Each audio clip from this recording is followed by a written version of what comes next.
Hey there, Landis Wade here with Charlotte Risk Podcast. I think we're live. I think we're recording, and I'm happy today to be here with Kathy Collins. Say hello, Kathy. How you doing? Hi, everyone. Thanks for having us, Landis. Yeah, and Paul Reale. Hey, Paul. Hello, Landis. Yeah, so welcome to this video vlog version of Charlotte Risk Podcast. This is where we meet and talk with interesting writers about their work. It's sort of a supplement to our audio podcast. You can find what we're doing here, this video, on our website. It's at charlotteriskpodcast.com, and on our, I guess it's on YouTube as well. We'll put it up on Facebook too. And as I said, I'm here today with Kathy Collins and Paul Reale. They're the co-founders of the Charlotte Center for Literary Arts, which we know as, say it, folks, Charlotte Lit. Charlotte Lit. There you go. And so we're going to be talking today about Charlotte Lit. We're going to be talking about their upcoming schedule. We're going to be talking about how to improve your writing. So that's going to be what we're doing. But a long, long time ago in a galaxy far away, Paul and Kathy appeared on the podcast. Kathy was episode 6 in season 1. Paul was episode 9 in season 1. We just released episode 178. So, we're moving quite along, and we're going to hit, assuming the creek doesn't rise and I don't get drowned in the process, April 13th will be our 200th episode. So hang in for that. So we'd love to have you go listen to Paul and Kathy. You can find them. We've got a guest list now on our website at charlotteriskpodcast.com, and you can just scroll through that guest list, find their name, click on it, go right to their episode. But you can also listen on Apple Podcasts, Spotify, Stitcher, iHeartRadio, or any of those places you like to go, or the Charlotte Mecklenburg Library digital website, or the Authors on the Air Global Radio Network. But any of those places, you can find them and all the authors that are on the show. So before we get to Charlotte Lit, which is going to be fun to talk about today and what's coming this spring, talk a little bit about Kathy and Paul. So this is a bio I've got that dates all the way back to that season 6, Kathy. So you'll have to correct it if I don't have it something up to date Things here. do change.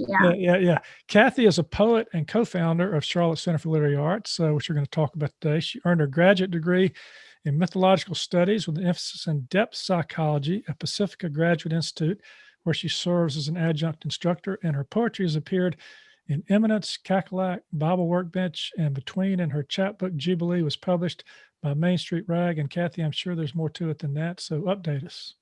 Mm-hmm. Well, those are still the basic facts. They haven't changed much.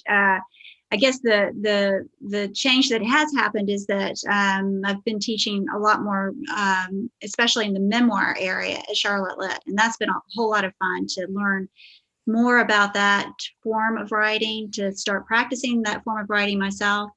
There's sort of a natural affinity between memoir and poetry, and it's been fun to work in those spaces in between. So yeah, that's the main difference.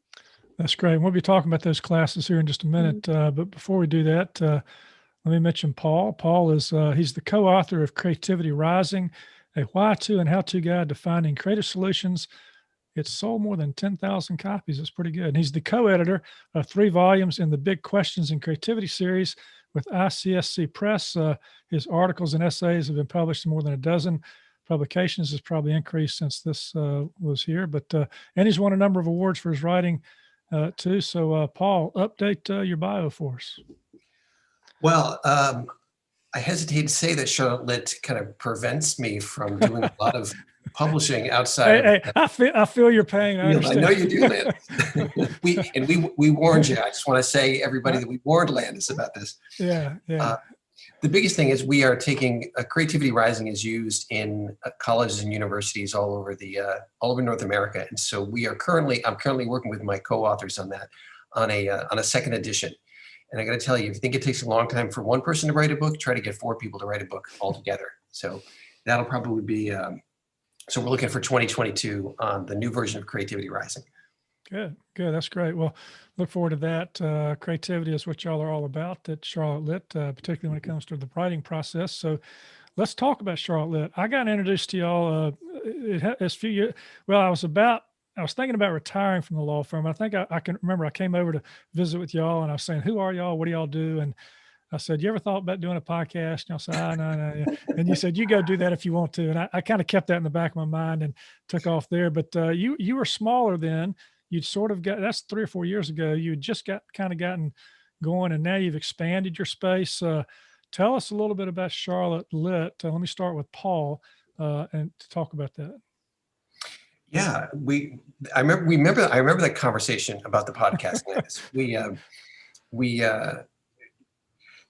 kind of have watched you grow as you have watched us grow as well. We started out 5 years ago in one classroom inside the Midwood International and Cultural Center, where we almost started it.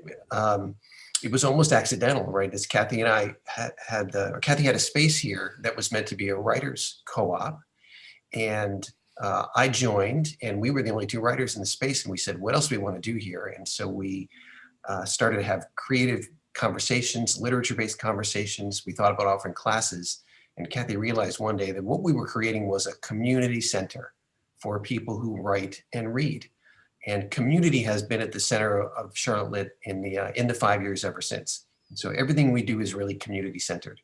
So we run about 100 classes a year, half of them free. We run a multi-year lab program called Authors Lab for people who want to write novels and memoirs.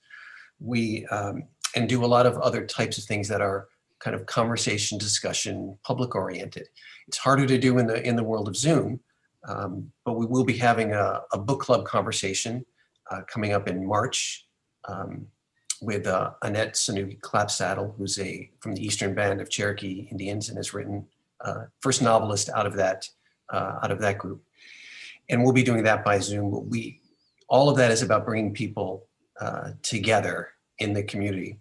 And one other thing that's kind of like that is you said that we've doubled our space, and we have, in addition to the studio where I'm sitting right now, we have a second studio here, which is our public space. We do all of our classes there, and our members can come and write in that space whenever there aren't classes being held.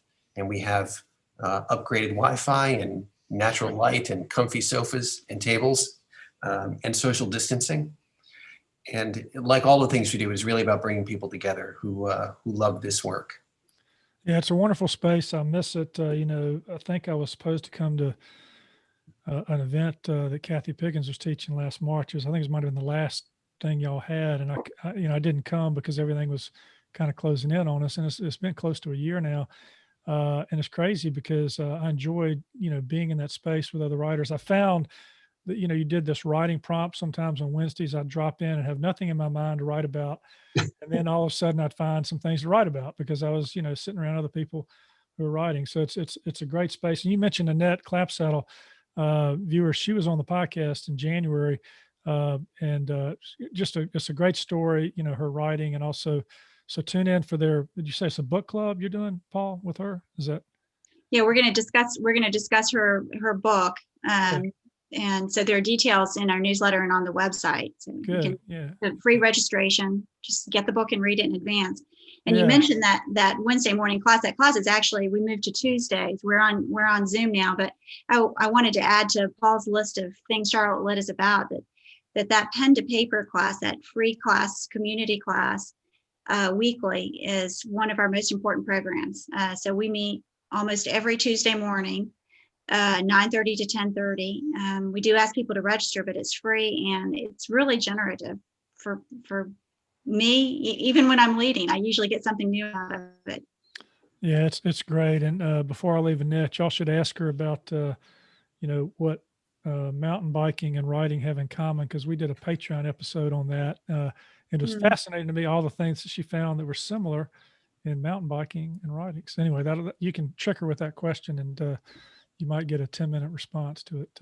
I'm sorry. One more plug while we're here is that if for people who want to read her book, which is called Even as We Breathe, if you purchase it at Park Road Books and mention Charlotte Lit, they'll give you 20% off. Oh, that's great. Yeah, it's a wonderful book. And for those who hadn't read it yet, it's set in the early 1940s. It's interesting, we think about the Japanese internment out west, but what happened was there were some diplomats who were actually interned at the Grove Park end. They had it kind of cushy, but they had some people that were, taking care of the grounds. And one of those people was a character in her book who came from the Cherokee Nation, and it's his story and trying to deal with that environment. So anyway, good book. We could get sidetracked on that. I'll try not to do that. But that's just one of the things that Charlotte's got going on. I think, the space itself is valuable. And we're going to talk a little bit about the classes in a minute, but Kathy, you mentioned Zoom, and, I guess part of the reason I probably need to put it on my calendar, because I was always going over to Advent Co-working to do some of my podcasting. I'd pass by y'all every day. It would remind me y'all were there. It'd remind me of Wednesday. It'd remind me to make sure I came over and did pen to paper.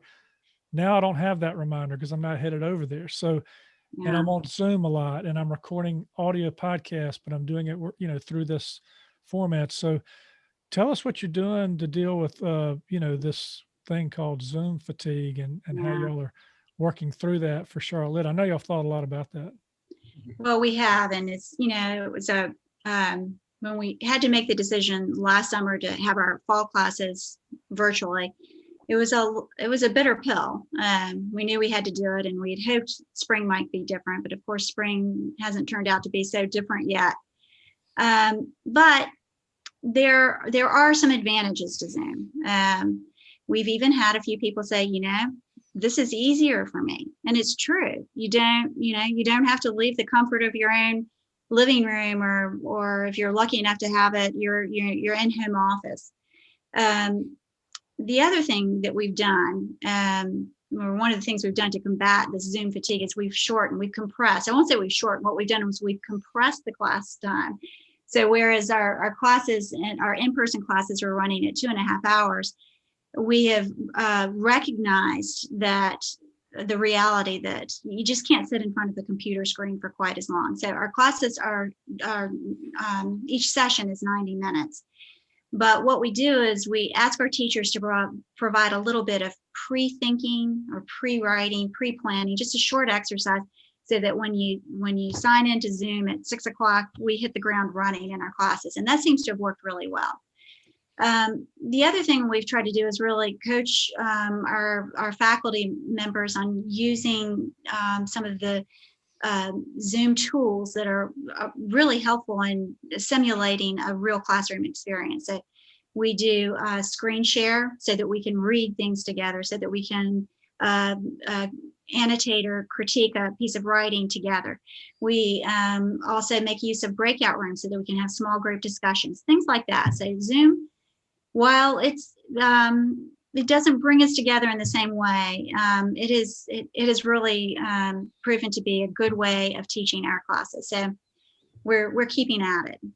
Yeah, we got to kind of do with what we can do with it. And I will echo what you said there, because I taught in the fall for you the class on audiobooks, and I did find your prep work helpful. It got me to thinking about some things, because it's a little bit restraining a little bit, because I usually, if I teach something, I want to be standing up, right, moving around and, pointing to something. Well, you can't do that on Zoom. You got to stay put, unless you got a standing desk, which I'm looking into as well.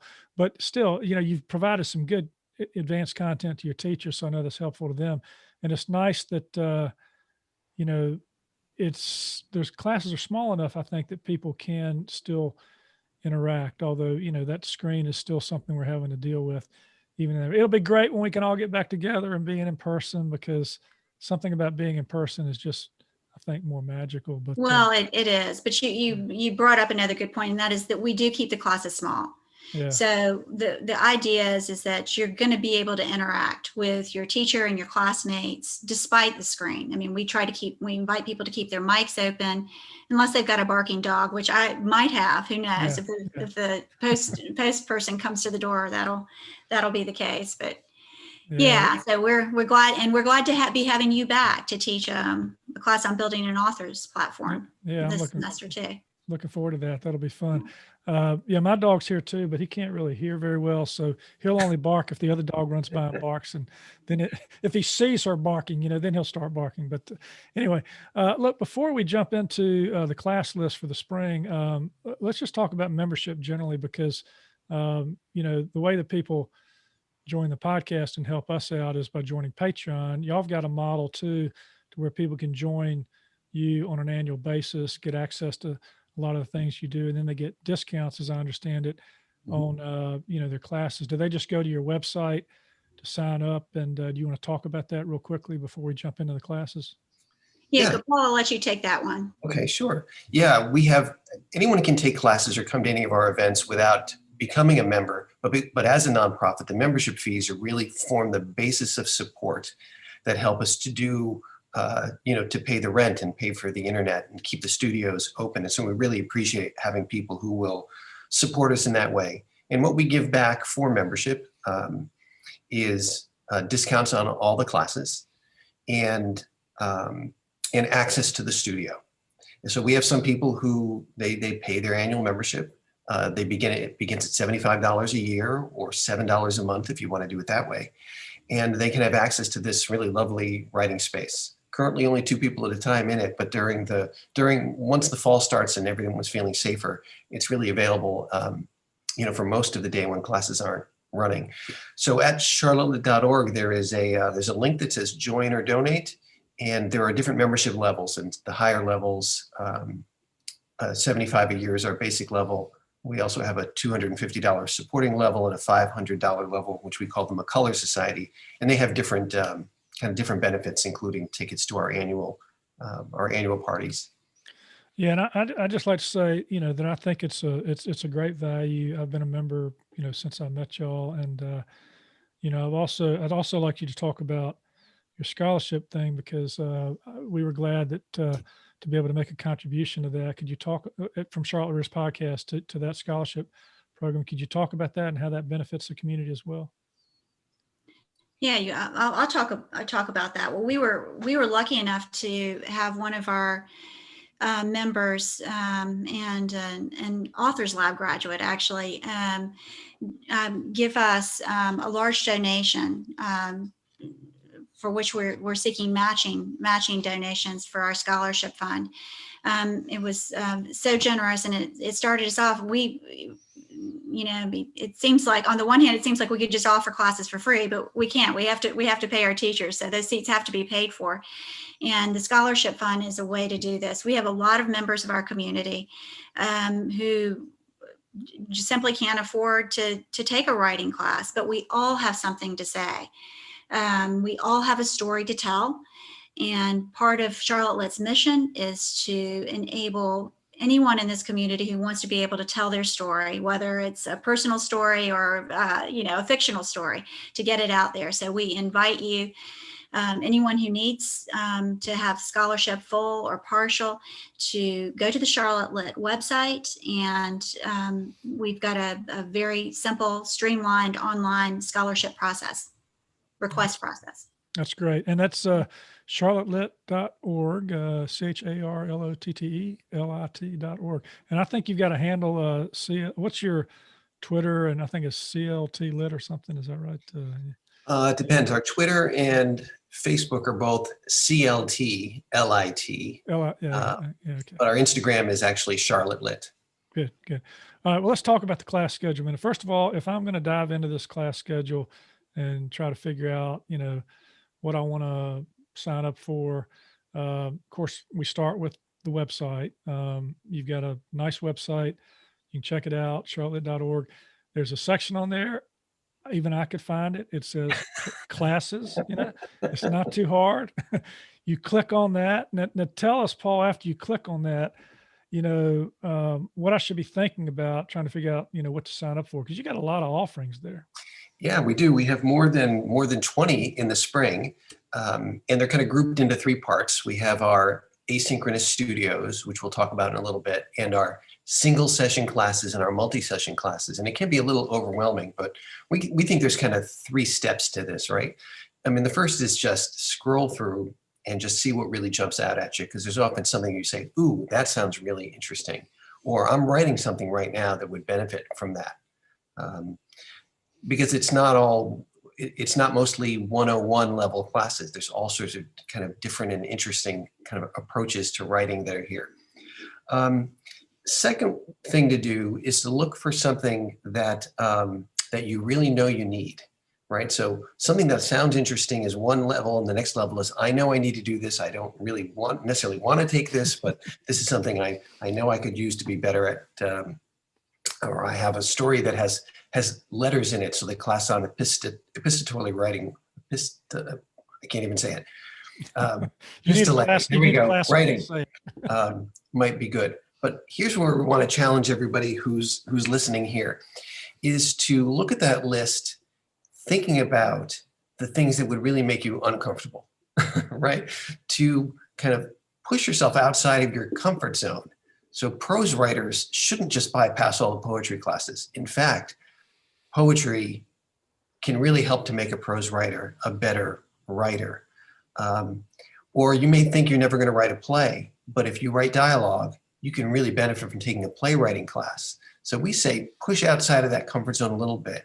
And Kathy made this point as we were talking just yesterday, is one way to combat Zoom fatigue is to put yourself into a class experience that is really going to challenge you, right? Because if it's another class on novel structures, and you've already got a sense of novel structures, you might not be compelled to stay with it, but try something new and see what it does for you. The other thing is that it's just fun. Yeah, it's fun to try something new, and I didn't think I would ever write a piece of fiction, and I've actually learned to like it. So there is something. Once you're a writer, you can go a lot of different directions. So try not to limit yourself. Are you sure, Kathy, that if I show up one day for a poetry class, you're not going to tell me I'm at the wrong location, that I need to find my way somewhere else? I promise. And furthermore, that's something I wanted to add, is that a lot of people are a little threatened by poetry. Mm-hmm. And most of our poetry classes, there might be one or two exceptions, but most of them are suitable for people who are writing prose too. Prose poetry is a really big thing right now. And there's a fine line between prose poetry and flash fiction. So if you look at things sort of on a continuum, I think that you would find yourself less threatened than you might think in a poetry class. Well, I did notice you have one on spoken word poetry, which I found interesting, because I had a couple of spoken word poets, that thing we did last year, Kathy, where you were one of the poets. We had a collection of poets in there, and several were spoken word. I thought that was very engaged. If for no other reason, to learn how they do it, to kind of, maybe sign up for a class like that. Okay, so push yourself outside your normal, envelope, your normal writing space, and try something new. So speaking of poetry, Kathy, I'm assuming, given your background, those are some of the classes you're excited about. Yeah, we're going to talk about what's exciting to each of you, about what's coming up. Talk a little bit about some of the things that excite you about the spring lineup, Kathy. Well, I'll just go right with your segue in that spoken word class, because I am excited about that. We have the poet laureate of Rock Hill, South Carolina. Go figure, who knew they had one, but we do now. Right. Charlotte needs to get one. Yeah. Angelo Jeter, and he'll be teaching a 2-session. So that would be 2 90-minute classes on spoken word, and that's later this spring. So plenty of spaces still in that, and I think he's going to be a fabulous teacher. So I'm looking forward to giving that a try. And I'm a little nervous, I admit, because it seems spoken word seems a little more spontaneous than I normally feel, but I'm going to give it a try. The other thing I'm excited about is that I'm going to be teaching a class with my good friend Larry Sorkin, starting on February 9th, I think is our first class. And we've titled it Into and Out of the Garden, Exploring the Myth of Paradise Through Poetry and Prose. So no, Landis, you could take it. And okay. You're allowed to write some prose. But we're approaching it we're approaching this kind of foundational myth of Western culture from the perspective of looking at different art forms. So we'll be including some art, film, prose, poetry, and really this is a class not only for writers but readers.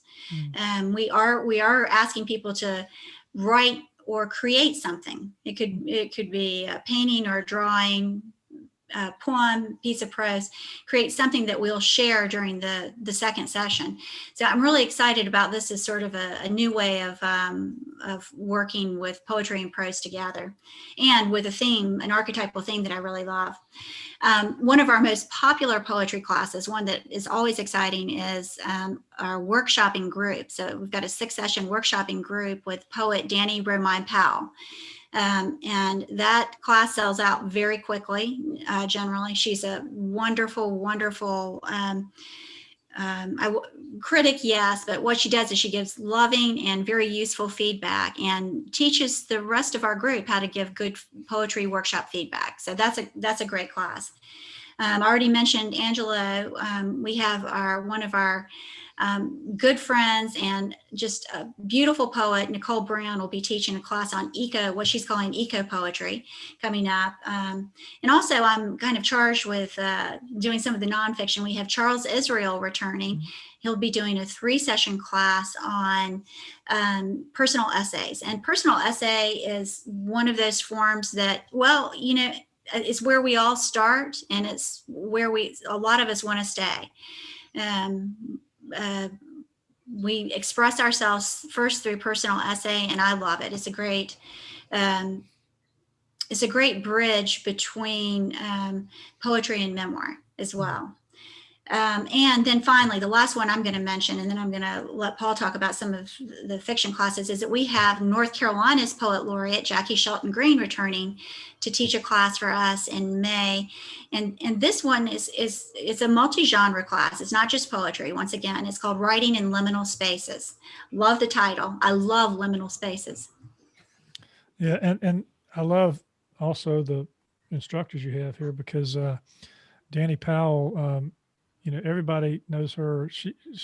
Who's from Charlotte. She wrote for the Observer for years as a critic. She was on the podcast in September, launched one of our seasons. We had an hour-long discussion about her poetry and about her book, Parting the Curtains, where she interviewed a number of famous writers. She's just got a lot to offer. Charles Israel, too. I took a class of his at Charlotte Lit on essay writing. He was on the podcast, both a poet and an essayist. And Jackie Shelton Green, I met her, and she came on the podcast. So, and I think I remember her talking about liminal spaces. I think she had a poem that related to that. So, yeah, that's going to be great to hear from her. She's got a great voice. Have her read something too. She's really good with that.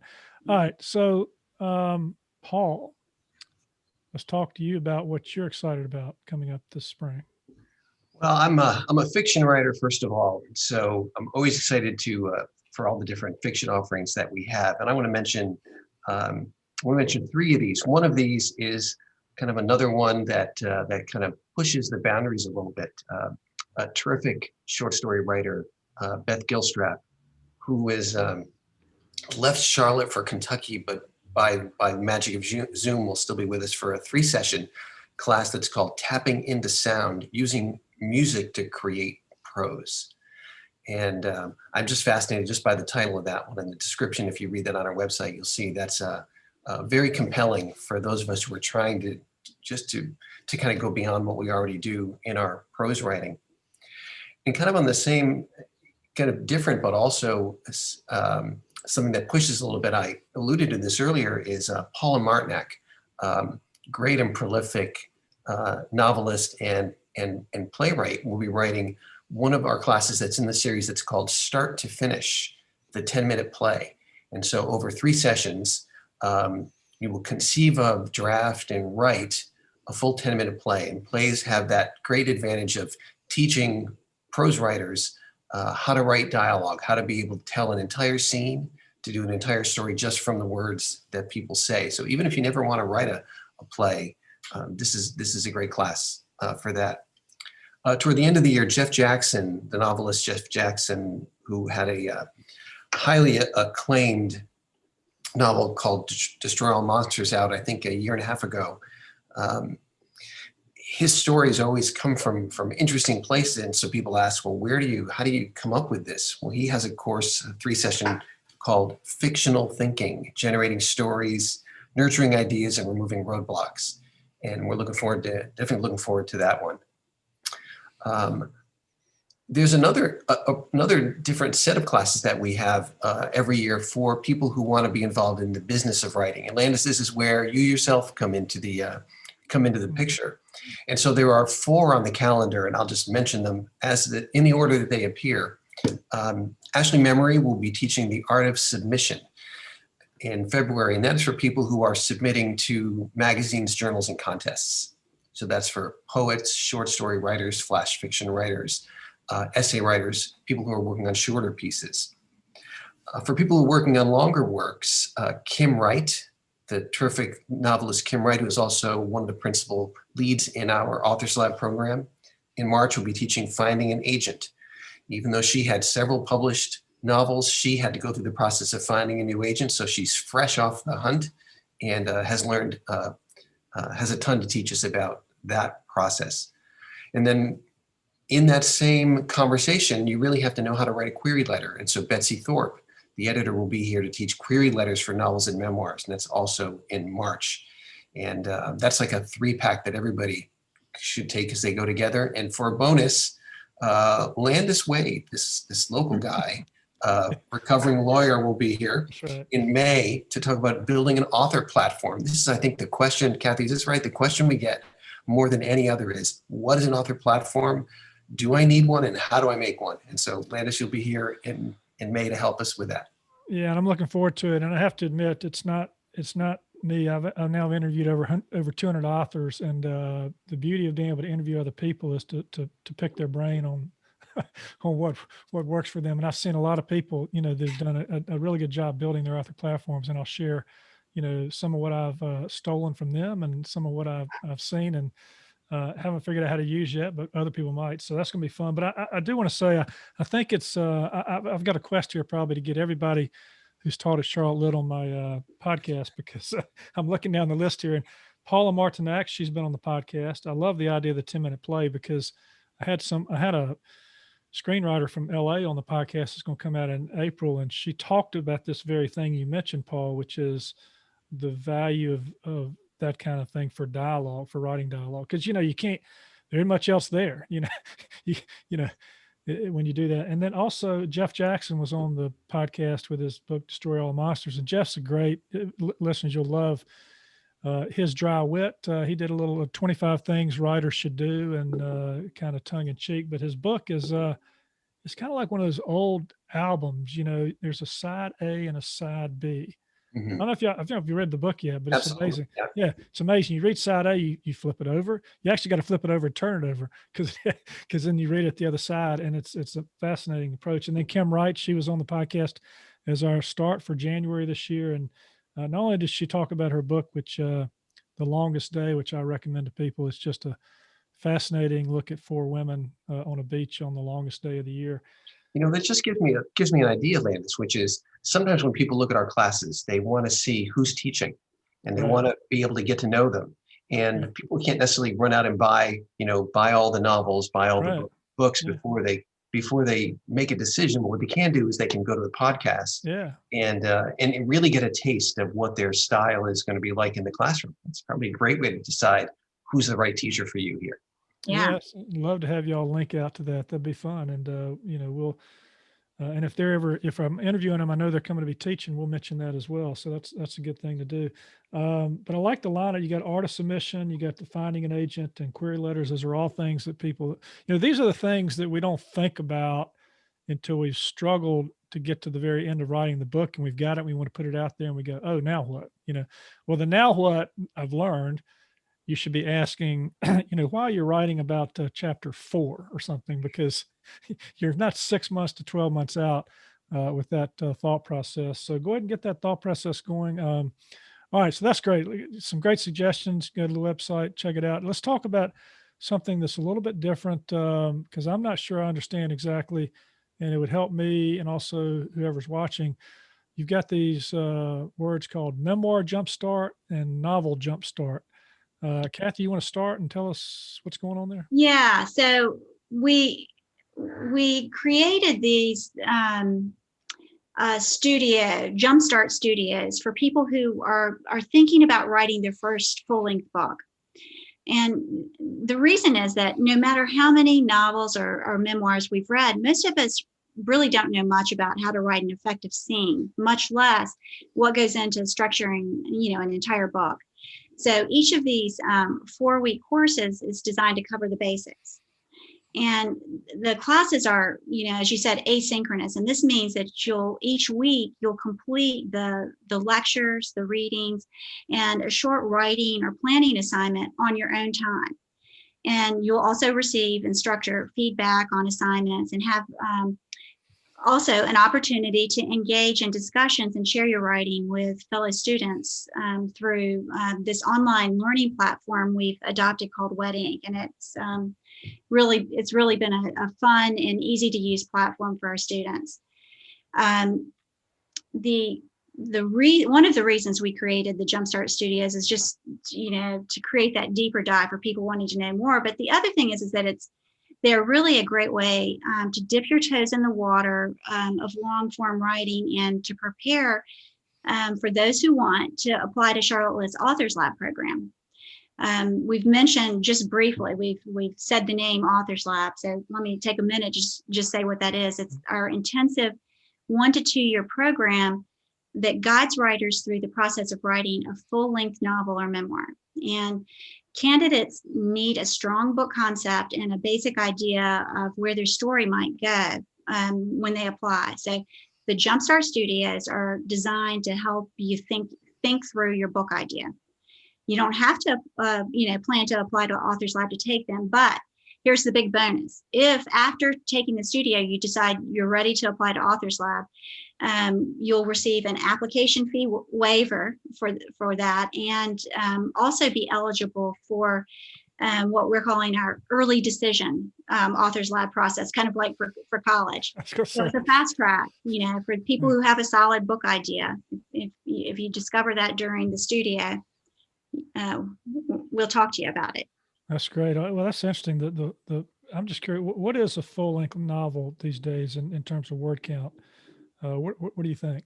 It's about 80,000 words. Okay, Yeah. And about the same for a memoir too. I mean, it's plus or minus, right? Yeah. But well, that makes me feel good because I'm beyond that number now on my next book. So I've got plenty of room to cut. So and that's the harder thing to do, right? Is to cut. It'll be to cut, but that's what you get together with a good editor and some beta readers, and then you go to that second part, which I think you got a class on, which is the rewriting process, which is just as important, or maybe more important, depending on who you talk to, than the writing process. That's right. We do have a class on revision this year, but if you want in there, you better hurry because I think there's only a couple of spots left. But let me just before we get to the Authors Lab, we're going to open applications the first of the summer. So just wanted to plant that seed for people. This is a good time to be thinking about it and getting ready. And we really hope that in September we're going to be back in person. All right, now I want to make sure I got the terminology right because Kathy, you talked about memoir, jumpstart, Paul, novelist, fiction writer, novel jumpstart. Can you talk about the difference between that? And maybe Kathy said it. I just want to make a clarification between that and Authors Lab, between novel jumpstart and Authors Lab. Mm-hmm. Sure. So the studios, in this case, we call a studio is anything that we call is one of our 4-week asynchronous workshops. This spring, we'll have 2 of them. One is called Memoir Jumpstart and one is called Novel Jumpstart. And it really is all the process of thinking through and beginning the process of writing a novel or writing a memoir. Because most of us who do this, who've never done it, we don't really know where to begin, right? We just put in, we metaphorically roll in that first piece of paper and then start typing. But that's not necessarily the way to go about it, right? In order to get a solid start so that you can create the book that you envision. So in those studios, there's a lot of envisioning, there's some early outlining, there's some talk about what makes a great scene. And if you're going to pre-plan the structure, what would that look like? And so that's 4 weeks self-contained as a way of getting you started. Authors Lab is and it's a great lead into the program that we call Authors Lab. So Authors Lab is a 1 or 2 year program. It runs So when you're accepted into the program, you're going to run from September to August. And there's coaching and classes and a cohort community that supports you in the process of actually writing that book. So if you've done some initial visualization during the studios or just been something you've been working on your own, we take you through that process over the course of a year. So generally we think of first year for first draft, second year for rewrite, but it's customized to each writer based on where they are. Yeah, that's great. So how long have y'all been doing that? And do you have any graduates that have gotten their books out there yet? How's this going so far? Well, we are, 5 years along. Is that right, Kathy? Well, we'll be starting our 5th year. So, okay. We've had 4 cohorts come through, and as you know, Landis, it takes a while unless you're self-publishing. But even then, it takes a while from the time you first roll that first sheet through until you've redrafted and found an agent and published. So we don't have anybody published yet, but we've got a couple of people who are close. That's great. Well, I don't know what y'all are using over there when you're talking about rolling sheets through. I kind of upgraded from the typewriter years ago, but I guess y'all like to go back to the tactile feel of things. So it's just the way it feels to me. Yeah. I think I wrote my first novel in my 20s on a typewriter, so it still feels metaphorically to me like I'm rolling the paper in every time. Well, one of the things that occurred to me, Paul, when you mentioned this 4-week class about planning the novel and everything, I've interviewed all these authors, and I just interviewed a great mystery writer from Chicago, and she's very successful. She's a pantser. I mean, that class would take, 5 minutes? Maybe not. I'm kidding, sort of. But what she said was, yes, she pantses for a while, but then she comes back and she starts to do some of the things. So you might not be an outliner when you start, but by the time you finish, you're probably making some notes along the side. So the kind of class you're talking about, I think whether you want to adopt that or not, or some blend, I don't know. I think I'm a pants liner. I think that's what I've decided I am. I like the feel of pantsing. I like the ability to just roll with it, but then I like to get a little structure, about a third of the way through to say, okay, now you've been having fun, but you better start thinking a little bit about where this is going, right? Well, we think about how many people start, have an idea for a novel and start on their own. And you immediately get stuck. If you even get a chapter and you're lucky, because it's not, it's not obvious. Scene writing is not obvious, and that book structure thing definitely isn't. So the studios are, whether the memoir or the novel studio, they're designed to show what goes into thinking through these things. So you'll know whether or not it's even something you want to do. Yeah. A good reason to take one might be, I'm thinking about, I might want to write a book. You'll know after this whether you do. Yeah, and I think y'all have done lots of very practical classes as well. Paul, you taught a class on Scrivener. I don't know if you're doing that this spring or whether you can do it in the fall, but we're gonna wait till we get in person again. Yeah. Okay, good. Well, I found it valuable. It's particularly when you're up past those 80,000 words, trying to go back and look at the chapters and I have to scroll through a whole Word document. But, that's a great thing that you provide as well, those practical pieces. So we're kind of wrapping it up here. I've got a sort of a final question here. Y'all are doing a lot for the literary community. I know what it takes to do what you do because, I spend a lot of time preparing for the podcast. You spend a lot of time preparing these classes. And then there's the administrative side of just getting it all together, making it happen. So, I want to ask this question. Why do you do it and why do you love it? Kathy, I'm going to let you take that first. Yeah, let me take it first. Well, sometimes it's like pantsing life, right? Landis, we don't know where we're going until we're right in the middle of it. And I think Charlotte Lit was a little bit like that. We both wanted to create a writing community selfishly, because we would help us keep writing. And ironically, once doing that, the administration does sometimes take away from the writing. But I think Paul and I, even though I classify myself as an introvert and he himself as an extrovert, we both like to connect with people. And there's something compelling, but also almost sacred about being able to be to write in a group, to to walk this journey, this writing journey with other people. I wouldn't be the writer I am without it. I mean, we talk a lot about writing being a very solitary practice, and it is, but it's also a communal journey. And I'm, you know, despite the fact that it takes away from my personal writing time sometimes, I'm glad to have that, because the community is almost more important than anything I create as an individual writer.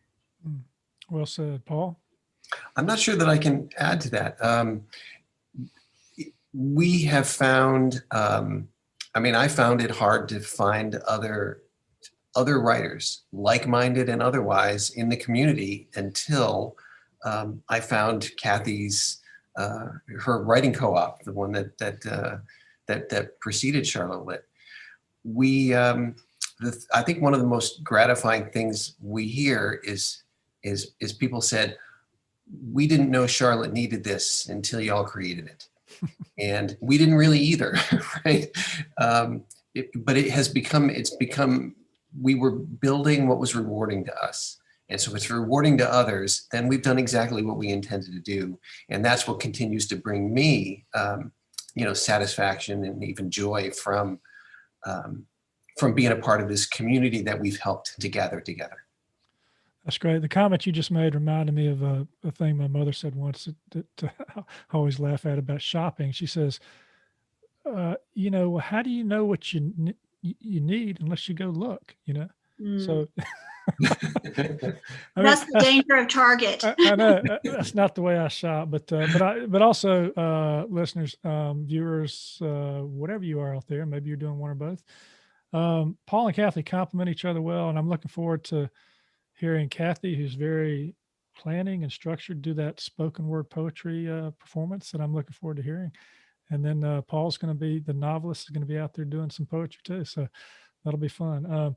Hey, as we wrap it up here, let's talk a little bit about how the community, both our communities, can find us and engage with us. We're doing a couple things at Charlotte Rivers Podcast now. I mentioned the website. Go check it out. There's lots there. We've got a newsletter. We're calling it the Book Report now because that's what we do. We do a book report, and it has some. Great title. Thank you. Yeah, it has some links to the audio and video we do. We'll have a link to this in the next book report. We'll have tips. We'll have a little dose of inspiration, some free stuff too, and just a lot of fun. And by the way, you can sign up for it at the website, and we won't spam you. I say this all the time. Why? Because that takes way too much time. And that's the only reason. It just takes way too much time.